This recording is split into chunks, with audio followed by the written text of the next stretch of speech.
पढ़ंतु classes में सभी पढ़ंतुओं का स्वागत है।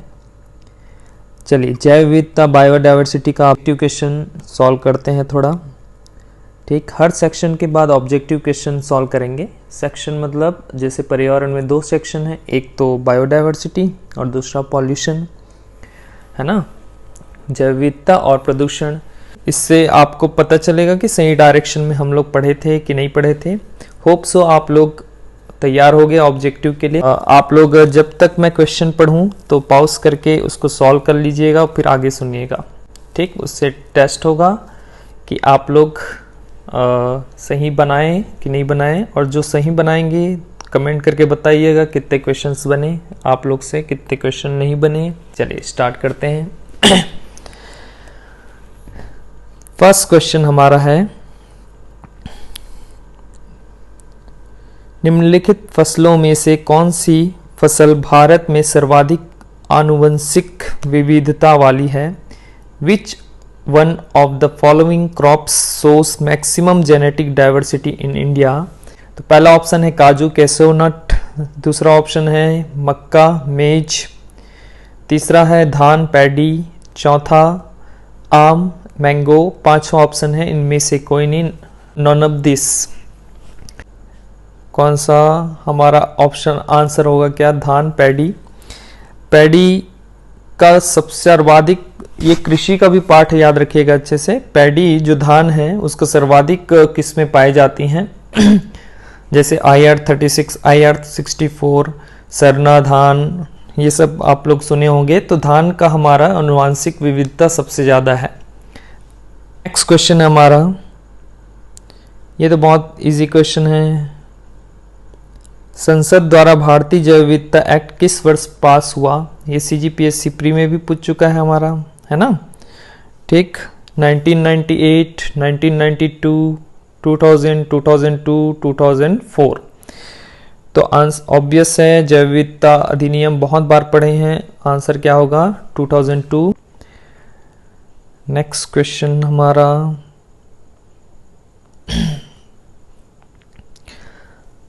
अपने देश का प्रथम जैव विविधता संरक्षित क्षेत्र था। The first biodiversity protected area in our country was.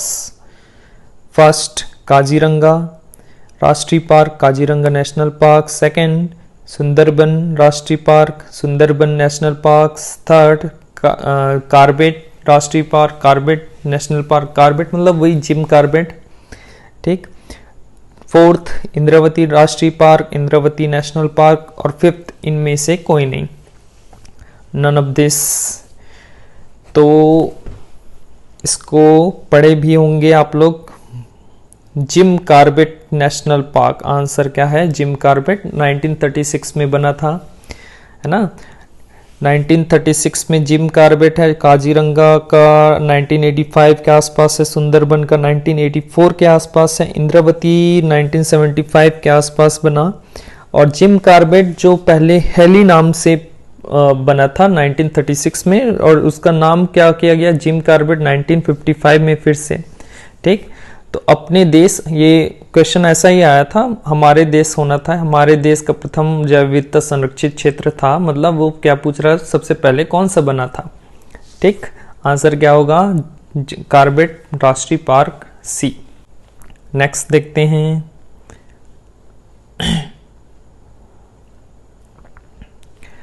Ozone परत को नष्ट करने वाले पदार्थों को कम करने हेतु विशेष रोकथाम की कूटनीति की वैश्विक सहमति को निम्नलिखित में से कहाँ अंगीकृत किया गया? Global agreement in specific control strategy to reduce the release of ozone depleting substances was adopted by first Kyoto protocol, second Montreal protocol, third Rio de Janeiro, fourth Vienna convention, और fifth none of this. Ozone से related है तो obvious है, ozone से related है तो answer क्या होगा? Montreal protocol. क्या? Montreal protocol. क्योंकि क्योटो प्रोटोकॉल तो आपका कार्बन क्रेडिट पर डिपेंड था, रियो डी जेनेरियो 3 पर बेस्ड था, क्लाइमेट चेंज पर, बायोडाइवर्सिटी पर और मरुस्थलीकरण पर। और वियना कन्वेंशन तो अंतर्राष्ट्रीय संधि था, ठीक। तो मॉन्ट्रियल प्रोटोकॉल जो 1987 में हुआ था वो ओजोन परत के लिए हुआ था। तो आंसर क्या होगा? B, Montreal protocol. नेक्स्ट चलिए देखते हैं नेक्स्ट। वन्य जीवों की घटती हुई संख्या का क्या प्रमुख कारण है? What is the major cause of diminishing wildlife numbers? मतलब वन्य जीव, जो भी जीव जंतु हैं वो घटते ही जा रहे हैं, उसका सर्वाधिक मुख्य कारण क्या है, ये सबसे प्रमुख कारण क्या है ये बताना है आपको। पहला क्या है? वनों का उजड़ना, डिफॉरेस्टेशन। दूसरा नरभक्षीपन। तीसरा प्राकृतिक वास स्थान का नष्ट होना, हैबिटेट डिस्ट्रक्शन। चौथा पीने के पानी की कमी, पॉसिटी ऑफ ड्रिंकिंग वाटर। और पांचवा इनमें से कोई नहीं, नॉन ऑफ दिस।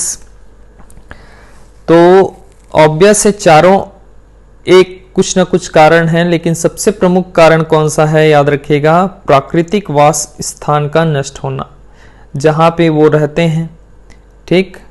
प्राकृतिक वास स्थान का नष्ट होना, हैबिटेट डिस्ट्रक्शन। देखिए याद कीजिए आप लोग कि हम लोग जैव विविधता के ह्रास में लॉसेस या डैमेज ऑफ बायोडाइवर्सिटी में क्या पढ़े थे? आवासीय एक कारण पढ़े थे, है ना। तो देखिए पीने की पानी कमी, ठीक है। नरभक्षीपन मतलब एक दूसरे को खाना, ठीक। जैसे हम बहुत सारे जानवरों का शिकार करके खाते हैं। वनों का उजड़ना भी ठीक है, लेकिन प्राकृतिक वास का नष्ट होना मतलब उनका जो जहां पे वो रहते हैं, ठीक, प्राकृतिक वास जंगल वंगल, उसी को हम नष्ट करते जा रहे हैं, वो सबसे मुख्य कारण है उनके कम होने का।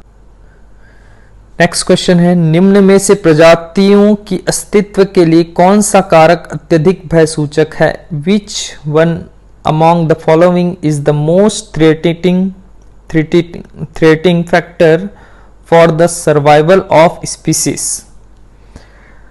मृदा अपरदन, सॉइल इरोशन, मैग्रोव वनस्पति, मैग्रोव वेजिटेशन, प्राकृतिक वास, नेचुरल हैबिटेट, जैव मंडल भंडार, biosphere reserve, none of this, ठीक।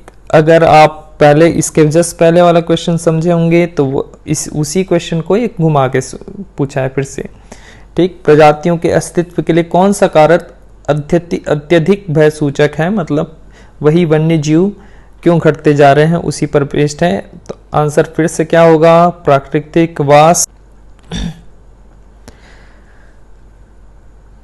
भारतीय वैज्ञानिक तथा औद्योगिक अनुसंधान परिषद का अध्यक्ष कौन है? Who is the president of the Council of Scientific and Industrial Research of India? Bharat का राष्ट्रपति, भारत का उपराष्ट्रपति, भारत का प्रधानमंत्री, केंद्रीय मंत्री या राज्य मंत्री? आंसर याद रखिएगा, ये इंग्लिश में पढ़िएगा, प्रेसिडेंट, है ना। अध्यक्ष अलग होते हैं, चेयरमैन अलग होते हैं। तो चेयरमैन अभी कौन है वो एक बार आप लोग पढ़ के जाइएगा लास्ट में। वैज्ञानिक एवं औद्योगिक अनुसंधान परिषद का चेयरमैन कौन है, ठीक। और प्रेसिडेंट हमेशा भारत के प्रधानमंत्री ही होते हैं, याद रखिएगा। जैसे अभी कौन होंगे? नरेंद्र दामोदर दास मोदी जी होंगे अभी, ठीक, इसके प्रेसिडेंट। और इसके जो चेयरमैन होते हैं वो अलग होते हैं, ठीक। इसका जो इसका जो प्रोटोकॉल होता है, सबसे ऊपर ये प्रेसिडेंट होते हैं, उसके नीचे वाइस प्रेसिडेंट, फिर तीसरा में चेयरमैन आते हैं। तो प्रेसिडेंट इसके कौन होते हैं याद रखिएगा? भारत के प्रधानमंत्री, ठीक। चलिए नेक्स्ट देखते हैं, निम्न में से कौन वृहत जैव भौगोलिक क्षेत्र है? Which one among following is the largest geographic zone in India. निम्न में से पूछा है तो इसमें से ही बताना है, ई ऑप्शन तो छोड़ दो नाउन ऑफ दिस को। ठीक, अर्ध शुष्क क्षेत्र सेमी एरिड जोन, दूसरा दक्कन के पठार डेक्कन पेनिनसुलर, तीसरा गंगा के मैदानी क्षेत्र गैंगेटिक प्लेन, चौथा हिमालय क्षेत्र हिमालयन जोन। याद रखिएगा दक्कन का पठार, आंसर क्या होगा दक्कन का पठार। ठीक, एक्चुअल में सबसे बृहद में आपका आता है वेस्टर्न घाट और दक्कन का पठार, ये दो आते हैं, तो डेक्कन पेनिनसुलर आंसर याद रखिएगा।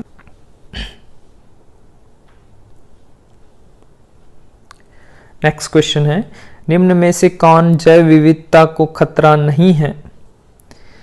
Which of the following is not a threat to biodiversity? पहला हैबिटेट फ्रेगमेंटेशन, वास विखंडन। वास विखंडन मतलब उनका आवास जो जंगल वंगल होता है ना, ठीक, उसको उसमें आपको विनाश करना, मतलब विखंडन मतलब नष्ट करते जाना। दूसरा समुच्च वित्ती कंटोर फार्मिंग। तो सोचिए एक बार, है ना, जैव विविधता मतलब अलग अलग विविध प्रकार के प्रजाति होते हैं, है ना। अगर आप ठीक से समझोगे तो इसका आराम से आंसर दे पाएंगे। तीसरा आक्रामक विदेशी प्रजाति इन्वेसिव एलियन स्पीसीज। चौथा जलवायु परिवर्तन क्लाइमेट चेंज। पांचवा नन ऑफ दिस। तो आंसर इसमें देखिए, पहला जो है वास विखंडन हैबिटेट फ्रेगमेंटेशन, ये तो होगा ही। जैव विविधता को खतरा, अगर आवास, सबसे बड़ा खतरा तो वही है, उनका आवास नष्ट होते जा रहा है। ठीक, समुच्च वित्ती कंटोर फार्मिंग या समुच्च खेती भी बोलते हैं वित्ती, ये क्या होता है ये समझ लो। कभी कभी ये पूछ लेता है कि समुच्च खेती क्या होता है या वित्ती क्या होता है। जैसे पहाड़ को देखे होगे तो पहाड़ हमारा ऐसा होता है ना, ठीक, मान लो ये पहाड़ है हमारा, तो पहाड़ों में जैसे आप लोग जाएं ठंडे प्रदेश में, सिक्किम गैंगटोक इस यहाँ पे जाइएगा, तो यहाँ पे उन लोग खेती किए रहते हैं इस वाले पार्ट में, ठीक, जो ढलान वाला पार्ट होता है। तो ढलान वाले पार्ट में जो खेती होता है, तो एकदम ढलान में खेती तो नहीं कर सकते, उसमें जुताई कैसे करोगे, तो उन लोग क्या करते हैं, इस ढलान को सीढ़ी नुमा बनाते जाते हैं ऐसा, ताकि वो खेती कर पाए। इसी को समुच्च खेती बोलते हैं, ठीक, या समुच्च वित्ती बोलते हैं। ठीक, तो फिर यहाँ पे एक, दूसरा, तीसरा, चौथा ऐसा करके वो समतल सीढ़ी नुमा वो बना देते हैं, ताकि जो आपका वर्षा वाला पानी हो रुक भी पाए, है ना, और खेती भी ठीक ढंग से हो पाए, उसके लिए किया जाता है। ठीक, अच्छे से याद रखिएगा। तो यहाँ पे जैव विविधता के लिए खतरा हुआ क्या भाई, समुच्च वित्ती, ये तो है ही नहीं। ठीक, तो आंसर क्या हो गया, कंटोर फार्मिंग, है ना, समुच्च वित्ती। नेक्स्ट देखते हैं,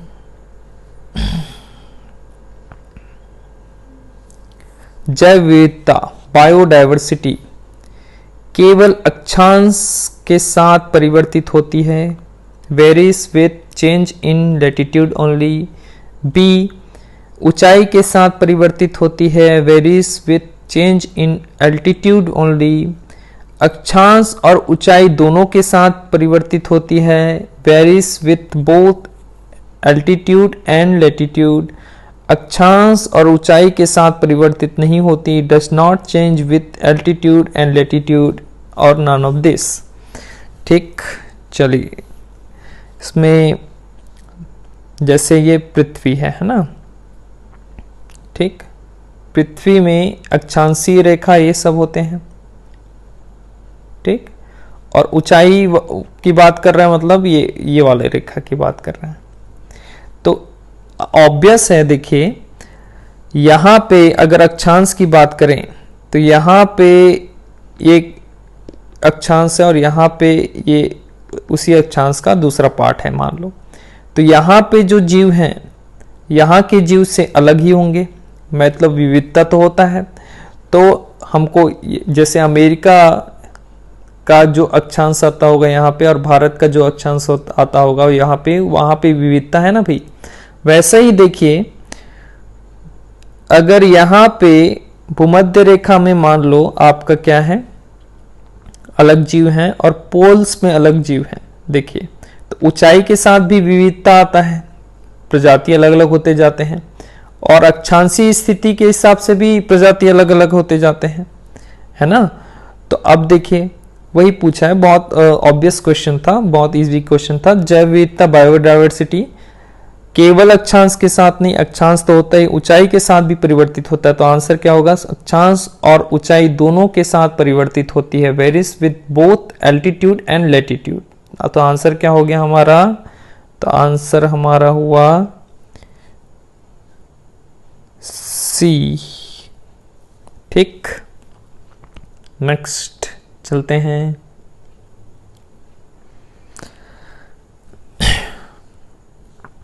निम्न में से किसको रियो प्लस 10 के नाम से जाना जाता है। ठीक, which of the following is also called as Rio plus 10।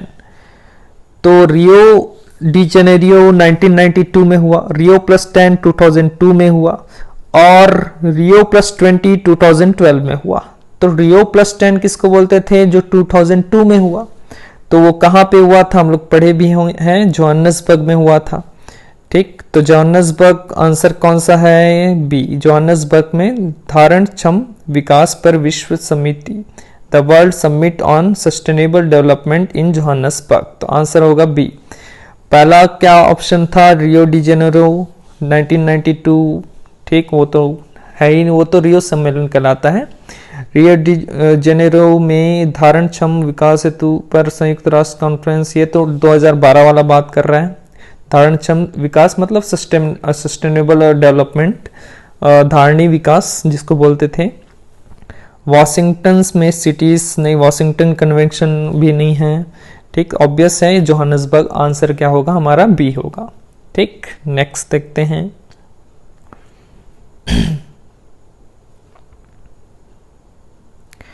निम्न में से कौन जैव विविधता के स्तर से संबंधित नहीं है। Which of the following is not related with the level of biological diversity? चलिए, पहला ऑप्शन है आपका, एक जाति के भीतर अनुवांशिक परिवर्तन, genetic variability with in a species. एक समुदाय के भीतर प्रजातियों की विविधता, वैरायटी ऑफ स्पीसीज। पारिस्थितिकी तंत्र की विविधता, इकोसिस्टम डाइवर्सिटी। पादप प्रजातियों की वितान परिवर्तनशीलता, canopy variability of plant species, none of this. ठीक, तो चलिए इसमें आंसर क्या होगा बताइए। तो देखिए, ये इसका आंसर बहुत इजी है। जैव विविधता का प्रकार पढ़े हैं हम लोग। ठीक, 3 प्रकार के जैव विविधता है, एक तो अनुवांशिक जैव विविधता, दूसरा प्रजाति जैव विविधता, ठीक, आपका जो स्पीसीज था, तीसरा पारिस्थितिकी जैव विविधता। ठीक, तो क्वेश्चन में क्या पूछा है, कौन सा संबंधित, क्वेश्चन में कौन सा संबंधित नहीं है पूछा है, याद रखिएगा, कौन सा संबंधित नहीं है। ठीक, तो नहीं को अच्छे से याद रखिएगा। नहीं तो ये तो है, ये भी पहले ए तो है, बी भी है, सी भी है। तो ऐसा कुछ पढ़े हैं क्या हम लोग पादप प्रजातियों की उसके प्रकार में, नहीं। तो आंसर क्या होगा नहीं वाले में, डी। ठीक, नेक्स्ट क्वेश्चन देखते हैं।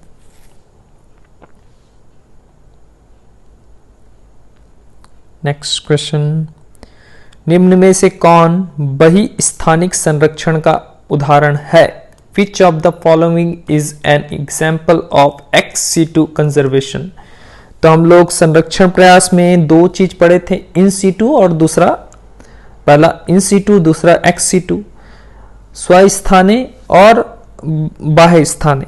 तो स्वस्थाने संरक्षण क्या होता था, जानवर या वन्य जीव को या उसी के स्थान पर संरक्षित कर देना, और बाह्य स्थाने में क्या होता था, कहीं और ले जाकर संरक्षित करना। ठीक, तो ऑप्शन देखते हैं, ए वानस्पतिक बगीचा बॉटनिकल गार्डन, बी वन्यजीव अभ्यारण्य wildlife sanctuary, C biosphere भंडार बायोस्फीयर रिजर्व, डी पवित्र वन sacred forest, E none of this. चलिए आंसर बताइए इसका।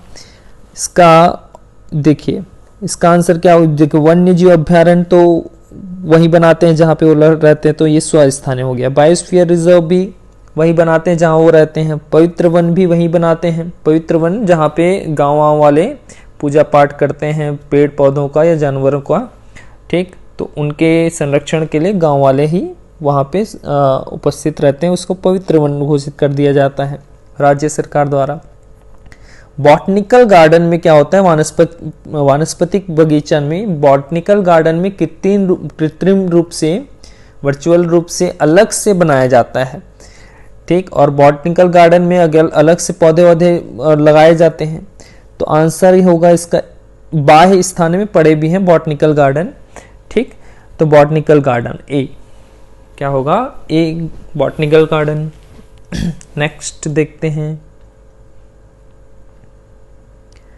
WWF का वन्य जीव चिन्ह क्या है, wild life symbol of WWF। ये बहुत फेमस है, याद रखिएगा, ये करेंट भी था उस समय के लिए। ठीक, तो WWF का वन्यजीव चिन्ह लाल पांडा, रेड पांडा है। नेक्स्ट देखते हैं, ये क्वेश्चन इंपॉर्टेंट है। तप्त स्थल हॉट स्पॉट का सिद्धांत किसने दिया था। ठीक, हम लोग पढ़े भी हैं, hot spot and hop spot करके देखें। The hot spot concept was developed by Norman Scott, A Norman Myer, B BP Paul, C Norman Vincent Paul, D और ई में नन ऑफ दिस। तो नॉर्मन मेयर दिया है, लेकिन Norman Myers है, English में पढ़ोगे तो मायर्स तो पढ़े भी हैं। आंसर क्या होगा, नॉर्मन मायर्स। ठीक, क्या होगा, नॉर्मन मायर्स। नेक्स्ट क्वेश्चन देखते हैं, ये तो रटने वाला चीज था। विश्व पर्यावरण दिवस होता है, the world environmental day is on 5 जून। ये तो बहुत इजी है, 5 जून है ना, बहुत लोग को पता होगा। इतना इजी क्वेश्चन अब नहीं आएंगे। ठीक, नेक्स्ट IBWL किसका संक्षिप्त नाम है, what is the abbreviation. IBWL stands, ये होता है IBWL Indian board of wild life. ठीक, तो Indian board of wild life, answer क्या हो गया, ए। नेक्स्ट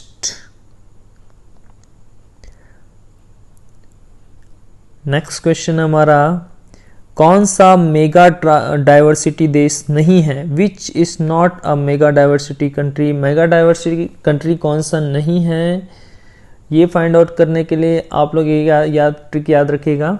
ये मान लो पूरा पृथ्वी है, ये इक्वेटर है। ठीक, तो इक्वेटर से जो दूर होंगे, ठीक, वहाँ पे तो दूर होते जाते हैं इक्वेटर से, ठीक, भूमध्य रेखा से, तो डाइवर्सिटी कम होते जाता है। ठीक, क्योंकि इक्वेटर में बारिश ज़्यादा होता है, गर्मी भी ज़्यादा होता है, तो प्रजातियों की संख्या भी ज़्यादा होती है। जैसे जैसे ध्रुवों की ओर बढ़ते जाएंगे हम लोग, वैसे वैसे प्रजातियों की संख्या कम होती जाती है। ठीक, याद रखिएगा इस कॉन्सेप्ट को, है ना। तो अब देश कौन कौन सा दिया है, भारत तो इक्वेटर पे है, फिलीपींस भी इक्वेटर के पास है, मलेशिया भी इक्वेटर हमारे पास है, ब्राज़ील भी इक्वेटर के पास है। तो कौन सा मेगा डाइवर्सिटी देश नहीं, मेगा डाइवर्सिटी मतलब जहाँ पे ज़्यादा जैव विविधता पाया जाएगा, चारों हैं। तो आंसर क्या होगा इसका, इनमें से कोई नहीं। आंसर क्या होगा इसका, इनमें से कोई नहीं। ठीक, नेक्स्ट क्वेश्चन, कौन व्यक्ति पर्यावरण सुधार कार्यों के से संबंधित नहीं है? Who is not related with the work of environment improvement. तो हमको ये बताना है कि इनमें से कौन सा पर्यावरण के रिलेटेड व्यक्तित्व नहीं है। चंडी प्रसाद भट्ट, ये तो है सुंदरलाल बहुगुणा। तो ए में चंडी प्रसाद भट्ट, बी में सुंदरलाल बहुगुणा, ये तो दोनों चिपको आंदोलन वाले हैं। तीसरा मेधा पाटकर, ठीक, मेधा पाटकर। चौथा विष्णु नारिलकर और पांचवा इनमें से कोई नहीं। मेधा पाटकर नमामि गंगे से रिलेटेड है, जो 2014 में स्टार्ट हुआ था नमामि गंगे परियोजना, नमामि गंगे से। विष्णु नार्लिकर ये कहीं नहीं है, तो आंसर क्या होगा? डी। क्या होगा? डी, विष्णु नार्लिकर। ठीक, आंसर क्या होगा? ये पर्यावरण सुधार कार्यों से संबंधित नहीं है ना। नेक्स्ट, चलिए नेक्स्ट क्वेश्चन हमारा, विश्व पृथ्वी दिवस कब मनाया जाता है? The World Earth Day is celebrated on A 5th June, B 16 September, C 1 July, D 22 April और ई नन ऑफ दिस। तो एक ना एक दिवस पूछा ही जाता है, याद रखिएगा पर्यावरण के लिए। तो 5 जून तो पर्यावरण दिवस है, 16 सितंबर ओजोन दिवस है, 1 जुलाई डॉक्टर दिवस है, 22 अप्रैल आपका विश्व पृथ्वी दिवस। तो आंसर याद रखिएगा 22 अप्रैल। ठीक, नेक्स्ट देखते हैं। देखिए, निम्नलिखित पर विचार करें, कंसिडर द फॉलोइंग। पहला, काली गर्दन वाली क्रेन, ब्लैक नेक्ड क्रेन, चीता। तीसरा, उड़ने वाली गिलहरी, फ्लाइंग स्क्वारल। चौथा, हिम तेंदुआ, स्नो लियोपार्ड। उपरोक्त में से कौन सा स्वाभाविक रूप से भारत में पाया जाता है? Which of the above are naturally found in India. स्वाभाविक रूप से मतलब अपने स्वभाव से ही पाया जाता है। तो ऐसे क्वेश्चंस में कैसे करेंगे देखिएगा। काली गर्दन वाली क्रेन, ठीक, ये तो पाया जाएगा स्वाभाविक रूप से लद्दाख में, है ना। ठीक, चीता तो बहुत सारे जगह पाया जाता है भी, ठीक, यहाँ भी दूसरे देशों भी में भी। उड़ने वाली गिलहरी, फ्लाइंग स्क्वायरल, ये भी बताया हूँ कि वेस्टर्न घाट में पाए जाएंगे। और ऊपर आपके नामदफा, अरुणाचल प्रदेश के नामदफा राष्ट्रीय उद्यान में। हिम तेंदुआ, स्नो लियोपार्ड भी पाए जाएंगे हमारे यहाँ ऊपर लद्दाख वाले क्षेत्र में, ठीक, स्वाभाविक रूप से। तो चीता क्योंकि इसमें से सबसे ज़्यादा इधर उधर पाए जाते हैं दूसरे देशों में, तो चीता नहीं होगा। तो आंसर क्या क्या होगा? 1, 3 और 4। ठीक, तो बी आंसर क्या होगा? बी, 1, 3 और 4 सही होगा, है ना। ठीक, अब देखिए स्टेटमेंट वाला क्वेश्चन ही पर ही ज़्यादा ध्यान दीजिएगा। नेक्स्ट क्वेश्चन है, अब जो क्वेश्चन है ये आईएएस पर पूछे गए क्वेश्चन हैं। तो ऐसे ही क्वेश्चन आएंगे। पहले जो क्वेश्चन आते थे वो बहुत इजी आए हैं, 5 ऑप्शन वाले पूछे, मतलब वो सीजीपीएससी वाला है। 4 ऑप्शन वाले जो स्टेटमेंट है वो यूपीएससी वाला क्वेश्चन है, याद रखिएगा। ठीक, समझिएगा। निम्नलिखित में से कौन भौगोलिक क्षेत्र की जैव विविधता के लिए खतरा हो सकता है? Which of the following can be threats to the biodiversity of a geographical area. ठीक, जैव विविधता के लिए कौन खतरा हो सकता है? वैश्विक तापमान, ग्लोबल वार्मिंग। दूसरा क्या है? निवास स्थान का विखंडन, फ्रेगमेंटेशन ऑफ हैबिटेट। तीसरा क्या है? विदेशी प्रजातियों का आक्रमण। और चौथा शाकाहारी का प्रचार, प्रमोशन ऑफ वेजिटेरियनिज्म। तो चौथा तो हो ही नहीं सकता आपका। ठीक, वैश्विक तापमान भी नहीं हो सकता, ग्लोबल वार्मिंग से कोई फर्क नहीं पड़ता आप किसको, अलग अलग प्रजातियों को, जैव विविधता जो है। जो फर्क पड़ता है उनके निवास स्थान का विखंडन करोगे आप, और विदेशी प्रजाति अगर आक्रमण करें। तो आंसर क्या होगा? 2 और 3, बी। ठीक, सेकेंड एंड थर्ड। ठीक, ऐसे क्वेश्चन को बनाने आना चाहिए आप लोग को। सही टेस्ट ऐसे में हैं। पारंपरिक मानव जीवन के साथ जैव विविधता के संरक्षण के लिए सबसे महत्वपूर्ण रणनीति की स्थापना है। The most important strategy for the conservation of biodiversity together with traditional human life is the establishment of. ठीक, इसका मतलब क्या है? पारंपरिक मानव जीवन के साथ जैव विविधता के संरक्षण के लिए सबसे महत्वपूर्ण रणनीति स्थापना है। मतलब जैव विविधता मतलब जीव जंतु और मानव मतलब मनुष्य। ठीक, जहाँ पे मनुष्य का घर भी बस पाए, है ना, और जहाँ पे जीव जंतु भी बस पाए।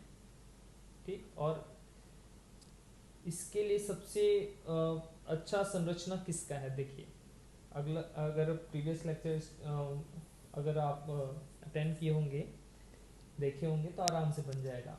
बायोस्फीयर रिजर्व, वनस्पति उद्यान, botanical garden, national park, wild life sanctuary या इनमें से कोई नहीं।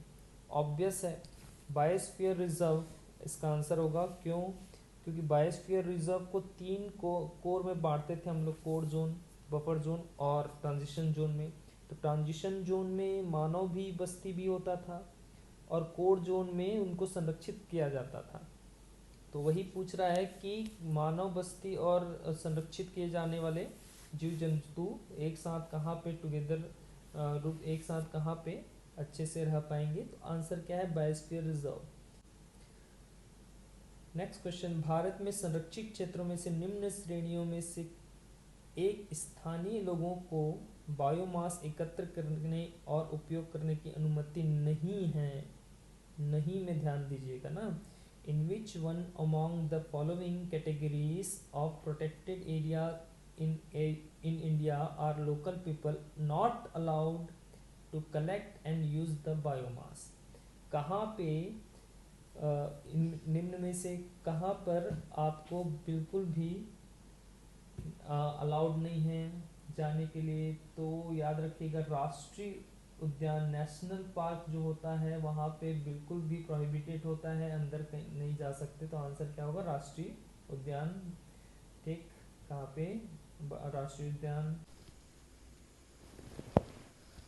नेक्स्ट देखिए, अब थोड़ा अच्छे लेवल का करते हैं थोड़ा, है ना।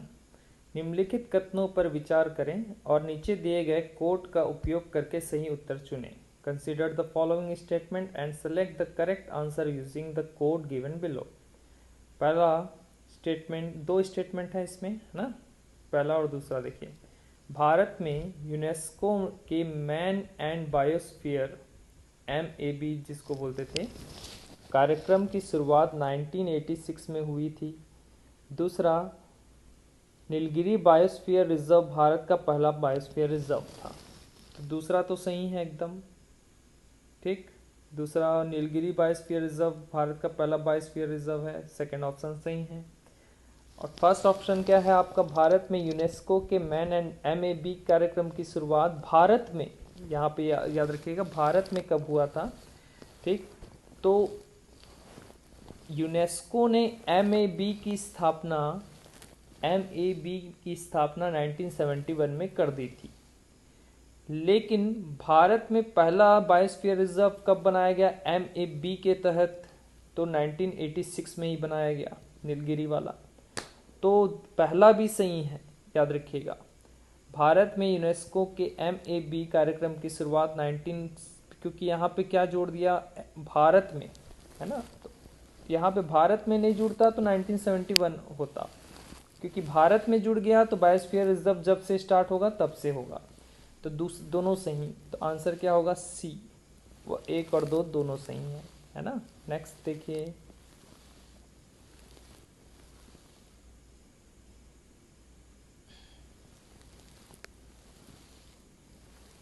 नेक्स्ट क्वेश्चन है आप हमारा, ये भी अच्छा क्वेश्चन है। देखिए, ग्रीन इकोनॉमी जो पेज करके पढ़े थे हम लोग, partnership for action on green economy, पर कार्यवाही के लिए साझेदारी, संयुक्त राष्ट्र तंत्र जो हरियाली और अधिक समावेशी अर्थव्यवस्थाओं की ओर संक्रमण करने वाले देश की सहायता के लिए में उभरा था। मतलब किस सम्मेलन के बाद ग्रीन इकोनॉमी का बेस रखा गया था, इसका मतलब ये है the partnership for action on green economy, page का फुल फॉर्म है ना, जो था वो किस ट्रीटी के बाद ये कॉन्सेप्ट आया था। ठीक, तो ग्रीन इकोनॉमी हम लोग पढ़ चुके हैं कि 2012 में जो रियो डी जेनेरियो था, रियो +20 में, ठीक, वहाँ से कॉन्सेप्ट आया था। तो आपका 2002 वाला नहीं है, ए सतत विकास पृथ्वी सम्मेलन, ये 2002 वाला नहीं है। बी सतत विकास पर संयुक्त राष्ट्र सम्मेलन 2012 रियो डी जेनेरियो, हाँ ये बी, ठीक, ये आंसर है। जलवायु परिवर्तन पर नहीं, 2015 पेरिस वाला नहीं है। ठीक, पेरिस सम्मेलन में तो हमारा संयुक्त राष्ट्र संघ वापस हो गया था आपका, ठीक, वहाँ सदस्यता हटा लिया गया था। विश्व सतत विकास सम्मेलन 2016 नई दिल्ली, ये भी नहीं है, तो आंसर क्या होगा, बी। ठीक, नेक्स्ट में चलते हैं।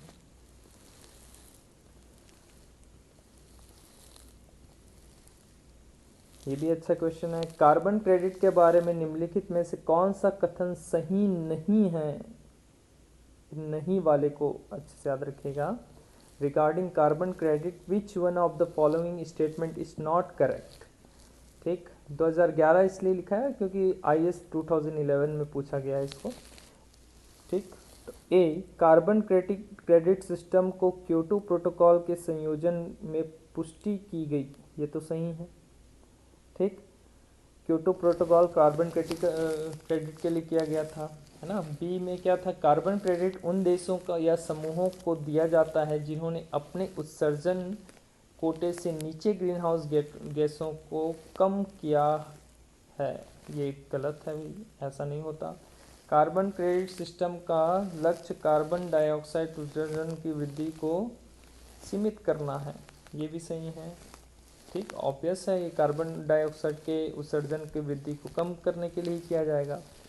डी, कार्बन क्रेडिट संयुक्त राष्ट्र पर्यावरण कार्यक्रम द्वारा समय समय पर निर्धारित मूल्य पर कारोबार किया जाता है। कारोबार किया जाता है, हाँ, मतलब प्रोग्राम आयोजित किया जाता है समय समय पर इसकी चिंता के लिए, जो आप बैठक होते हैं उसको बोल रहा है, तो ये भी सही। तो आंसर क्या होगा, बी। ठीक, क्योंकि नहीं है पूछा है तो नहीं, कौन सा रिलेटेड नहीं है, तो बी।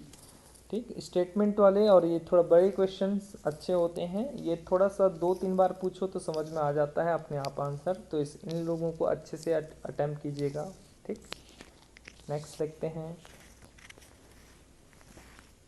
वाणिज्य और वाणिज्य में से संबंधित विश्लेषण के संबंध में निम्नलिखित कथनों पर विचार करें, है ना। मतलब ये जो है ट्रैफिक का फुल फॉर्म बताया। Consider the following statement in respect of trade related analysis of fauna and flora in commerce. ठीक, ये ट्रैफिक का फुल फॉर्म होता है आपका trade related analysis of fauna and flora in commerce. ये traffic का full form भी होता है, याद रखिएगा। ठीक, तो ट्रैफिक के लिए कौन सा सही है, ट्रैफिक जो सम्मेलन डिस्कस किए थे ना, उसके लिए कौन सा सही है कौन सा गलत है ये बताना है, या दोनों सही है या दोनों गलत है। ठीक, तो पहला स्टेटमेंट क्या है, ट्रैफिक संयुक्त राष्ट्र पर्यावरण कार्यक्रम यूनैप के तहत एक ब्यूरो है, ये गलत है। अच्छे से पढ़े होंगे तो याद होगा, ट्रैफिक आपका WWF और आपका IUCN, ये दोनों के द्वारा संयुक्त रूप से जो चलाया गया कार्यक्रम है वो ट्रैफिक है। ठीक, ये यूनैप उससे रिलेटेड नहीं था। ठीक, और ट्रैफिक दूसरा स्टेटमेंट क्या है, ट्रैफिक का मिशन यह सुनिश्चित करना है कि जंगली पौधों और जानवरों में व्यापार प्रकृति के संरक्षण के लिए खतरे नहीं हों। ऑब्वियस है, ये तो होगा ही। ठीक, क्योंकि फ्लोरा और फौना दोनों के लिए है ना, तो केवल 2 आंसर, बी आंसर इसका। ठीक, नेक्स्ट। ये बहुत इजी क्वेश्चन है। निम्नलिखित में से ये CGPSC या यहीं का क्वेश्चन होगा व्यापम का। निम्नलिखित में से किसका उपयोग पूर्व सीटू पौधे, पूर्व मतलब एक्स सीटू को हिंदी में ट्रांसलेट कर दिया है, पौधे संरक्षण के लिए नहीं किया जाता। इसका मतलब क्या है कि कौन सा एक्स सीटू में सम्मिलित नहीं है, कौन सा चीज़ इसमें से एक्स सीटू में नहीं है। Which of one of the following is not used in ex situ plant. ठीक, पहला फील्ड जीन बैंक, दूसरा बीज बैंक सीड बैंक, तीसरा स्थानांतरण की खेती, और चौथा वनस्पति उद्यान।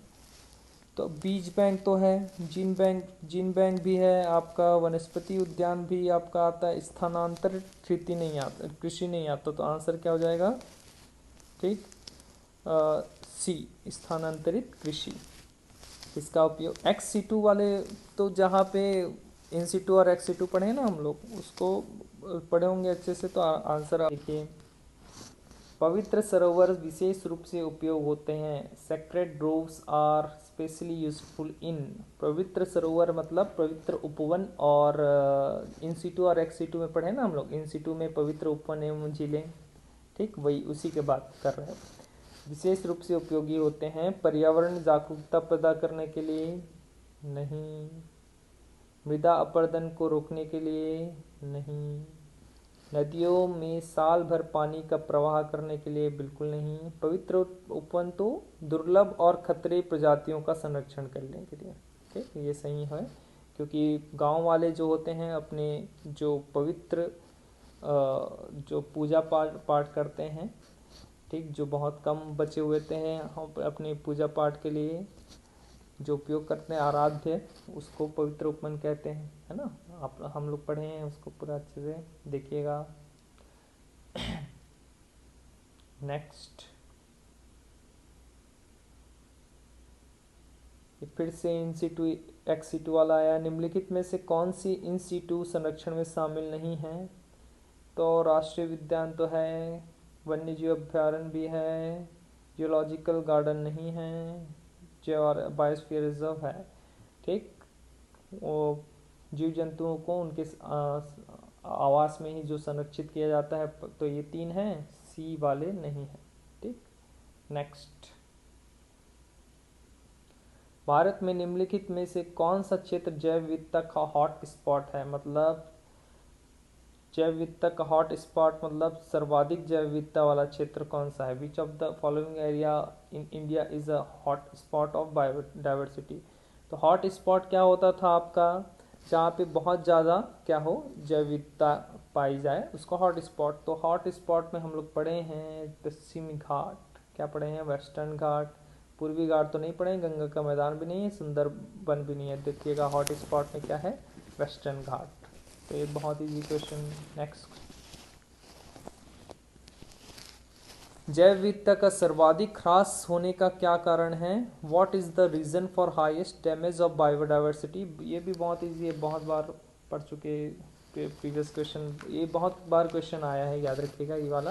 प्राकृतिक आवास का विनाश, यही है, पहले भी क्वेश्चन में सॉल्व किए हैं। ये तो नहीं है, ये भी नहीं है, ये भी नहीं है, सब है, लेकिन सबसे महत्वपूर्ण कारण उनके प्राकृतिक आवास का विनाश करना होता है, ठीक, जहाँ पे वो रह रहे हैं, है ना। नेक्स्ट, ये भी अच्छा क्वेश्चन है, देखिए पश्चिमी घाट का विस्तार भारत के किस किस राज्य में है? महाराष्ट्र में भी है, वो गुजरात से लेकर नीचे तमिलनाडु तक है, तो महाराष्ट्र भी आ जाएगा, ठीक, कर्नाटक भी आ जाएगा, केरला भी आ जाएगा, तमिलनाडु भी आ जाएगा। चारों ए बी सी डी 1 2 3 4, तो आंसर क्या हो गया? सी। ठीक, नेक्स्ट, भारत में किस स्थान पर राष्ट्रीय जैव विविधता प्राधिकरण स्थापित किया गया है? ये बहुत easy question. In which state national biodiversity authority located? Chennai में। कहाँ पे? चेन्नई में। ठीक, नेक्स्ट, यदि निश्चित क्षेत्र में आवास की अधिक विविधता होती है तो वहाँ कम जाति विविधता होती, अधिक जैव विविधता होती, अधिक जाति विविधता होती है। तो जाति जाति वाला तो हटा ही दो, जैव विविधता है तो आंसर क्या होगा, अधिक जैव विविधता होगी, है ना। ये भी बहुत इजी क्वेश्चन था। नेक्स्ट, जैविक विविधता घटेगा जब हम चलेंगे, biodiversity will decrease when we walk. ये अभी अभी प्रीवियस क्वेश्चन में भी किए हैं, देखिएगा। ठीक, ये पृथ्वी है, ये भूमध्य रेखा है। उच्च से निम्न की ऊंचाई की ओर, तो ऊंचा से नीचे आओगे तो ऊंचा से नीचे आओगे तो ऐसा तो नहीं है। पोल से भूमध्य रेखा की ओर, यहाँ से इधर आओगे तो वो तो बढ़ेगा। निम्न से उच्च की ओर मतलब नीचे से ऊपर की ओर, ये तो नहीं होगा। भूमध्य रेखा से ध्रुवों की ओर, ये आंसर होगा। ये भूमध्य रेखा से ध्रुवों की ओर जाने से जैविक विविधता घटेगा, क्योंकि भूमध्य रेखा में सबसे ज़्यादा जैविक विविधता होता है इसके आसपास ही, है ना, प्रीवियस क्वेश्चन में किए थे। तो आंसर क्या होगा, डी। ठीक, नेक्स्ट, 1992 में रियो डी जेनेरियो में आयोजित पृथ्वी शिखर सम्मेलन रखा गया था, मतलब किस पर आधारित था ये बताना है ना। The earth summit held in Rio de Janeiro in 1992 was held for CO2 carbon dioxide, ठीक, उत्सर्जन और ग्लोबल वार्मिंग को कम करने के लिए। ये तो नहीं था, ये आपका ऐसा तो नहीं था। जैव विविधता के संरक्षण, इसके लाभों के स्थायी, हाँ, तीन चीज पर बेस था आपका रियो डी जेनेरियो 1992। एक तो जैव विविधता पर, एक क्लाइमेट चेंज पर, जलवायु परिवर्तन, और मरुस्थलीकरण पर। तो जैव विविधता के लिए था आक्रामक खरपतवार, ये तो नहीं था। CFC के उपयोग नहीं, CFC वाला दूसरा है, कार्बन क्रेडिट वाला दूसरा है ना, सॉरी ये ओजोन वाला दूसरा है। CFC मतलब ओजोन, है ना। ठीक, तो आंसर क्या होगा, बी। नेक्स्ट, बायोस्फीयर रिजर्व का क्षेत्र जो कानूनी रूप से संरक्षित है और वहां किसी भी मानव गतिविधि की अनुमति नहीं है, उसे खालिस्तान में रखा गया है। तो बायोस्फीयर रिजर्व का 3 जोन होता है, जहां पे किसी भी मानव, सॉरी ये हटा देते हैं, ठीक, 3 जोन। सबसे नीचे वाले जोन में कोर जोन, फिर उसके बाद जो होता है वो बफर जोन, और सबसे ऊपर वाला जोन क्या होता है आपका, ट्रांजिशन जोन। तो कहाँ पे किसी भी मानव गतिविधि को अलाउड नहीं करते, तो ये जो कोर जोन होता है ना, उसमें नहीं होता। तो आंसर क्या होगा, ए। ठीक, नेक्स्ट, लाल सूची में डेटा या जानकारी शामिल है, मतलब रेड डेटा लिस्ट की बात कर रहा है वो, IUCN जो जारी करता है। ठीक, सभी आर्थिक रूप से महत्वपूर्ण पौधे, ये बहुत बार क्वेश्चन आ चुका है, याद रखिएगा। ऐसे पौधे जिनके उत्पादन अंतर्राष्ट्रीय व्यापार में है, गलत। धमकी वाली प्रजाति, थ्रेटन, समुद्री धमकी वाली, इसको थोड़ा गलत लिख दिया है, थ्रेटन मतलब विलुप्त प्रजाति होता है ना। ठीक, तो इंग्लिश में पढ़ोगे तो सही दिया है थ्रेटन स्पीसीज। का आंसर क्या होगा, सी। चलिए, हाँ, ये क्वेश्चन बहुत अच्छा है।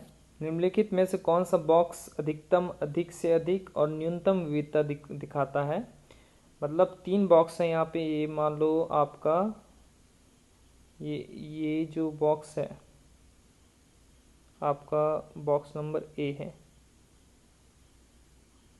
ठीक, कौन सा बॉक्स है, बॉक्स नंबर A। ये बॉक्स B है और ये बॉक्स C है, 3 बॉक्स हैं। ठीक, तो इसमें थोड़ा ऑप्शंस में गड़बड़ है, तो ऑप्शंस हटा दो। अब हमको ऐसे ही ऑप्शन आंसर लेना है ना। ठीक, ये विलुप्त हो गया था, तो विलुप्त हो गया था तो आपको सही आंसर ढूंढना है। तो कौन सा बॉक्स इसमें से सबसे ज़्यादा विविधता प्रदर्शित करता है, कौन सा बॉक्स इसमें सबसे कम विविधता प्रदर्शित कर रहा है, और कौन सा बॉक्स एवरेज को यहाँ पे अधिकतम लिख दिया है। ठीक, तो अधिकतम, अधिक से अधिक, मैक्सिमम, ग्रेटर और मिनिमम। तो याद रखिएगा यहाँ पे पहले संख्या को गिनना, मेंबर्स, तो मेंबर्स तीनों में, इसमें 4, 1 5 1 6, इसमें भी 6 2 2 2, इसमें भी 6 हैं। ठीक, तो तीनों में नंबर्स तो मेंबर्स तो 6 6 6 हैं, तो इसमें कोई फ़र्क नहीं पड़ेगा। उसके बाद आप लोग देखिएगा कि यहाँ पे एनिमल्स जो सेक्शंस हैं, पहला वाला जो कॉलम है एनिमल्स वाले में, पहले वाले ए बॉक्स में देखिए बर्ड के ही 6 प्रजाति हैं, बर्ड के ही 6 प्रजाति हैं, मतलब तीनों में बर्ड है। बी वाले में देखिए 2 बर्ड हैं और एक मैनुअल लिख दिया, मैमल्स है वो। ठीक, इसमें है ना। सी वाले में तीनों अलग हैं, तो जिस बॉक्स में तीनों अलग हों, ठीक, मतलब तीनों अलग हों मतलब सर्वाधिक जानवर अलग अलग हों और उसकी संख्या सर्वाधिक हो तो वो ग्रेटेस्ट होते हैं, तो सी आपका क्या हो जाएगा, ग्रेटर हो जाएगा। बी उससे कम है तो मैक्सिमम हो जाएगा और ए आपका मिनिमम हो जाएगा। ठीक, तो ए मिनिमम, बी आपका मैक्सिमम और सी ग्रेटर। आंसर ये होगा ए न्यूनतम, बी अधिकतम और सी अधिक से अधिक। ये ठीक है ना, ये क्योंकि ए आपका न्यूनतम था, बी आपका मैक्सिमम था और सी आपका ग्रेटर था, और चारों ऑप्शन में से चारों ऑप्शन देखो ऐसा कोई नहीं दिया है, इसलिए ये इसको विलुप्त करना पड़ा था। कौन वैश्विक जैव विविधता के बीच अधिकतम संख्या में प्रजातियों की प्रतिनिधित्व करता है, मतलब सर्वाधिक प्रजाति किस में है? लाइकेंस, मोसेस एंड फंस, सी फंगीस और डी एल्गे। तो ऐसे फंगीस आंसर लीजिएगा, रटने वाला चीज़ है, फंगी करके रख दीजिएगा इसको, है ना। एक थोड़ा टफ लेवल का भी किए तो, क्योंकि आप लोग का कॉन्फिडेंस बढ़े कि ऐसे भी हम लोग बना सकते हैं करके, ऐसे क्वेश्चंस को भी बना सकते हैं, है ना। अब इसके लिए तैयार रहिएगा आप लोग, है ना। इसका पीडीएफ नीचे जो हमारा डिस्क्रिप्शन बॉक्स है उसमें टेलीग्राम चैनल का लिंक दिया हूँ मैं, उसमें पीडीएफ मिल जाएगा। लेकिन पीडीएफ में क्वेश्चन दे दिए हैं, आंसर नहीं मिलेगा अभी। आप लोग यहाँ पे अभी बनाएं, ठीक है, वहाँ पे जाके फिर से एक बार बनाइए, है ना, और उसको सॉल्व करके देखिए। आपको पीडीएफ सेव करके रखना है, लास्ट में पीडीएफ को सॉल्व करना है आपको। ठीक, उसका ऑब्जेक्टिव का जो उसका आंसर है मैं 2-3 दिन में प्रोवाइड कर दूंगा आप लोगों को वहीं पे टेलीग्राम चैनल में। ठीक, लेकिन आप लोग बिना देखे अभी कम से कम वहाँ पे फिर से बना के देखिए, जो जो चीज़ें नहीं बना और जो जो चीज़ बन गया तो भी ठीक है ना। नेक्स्ट क्लास से पॉल्यूशन स्टार्ट करते हैं पढ़ना। ठीक।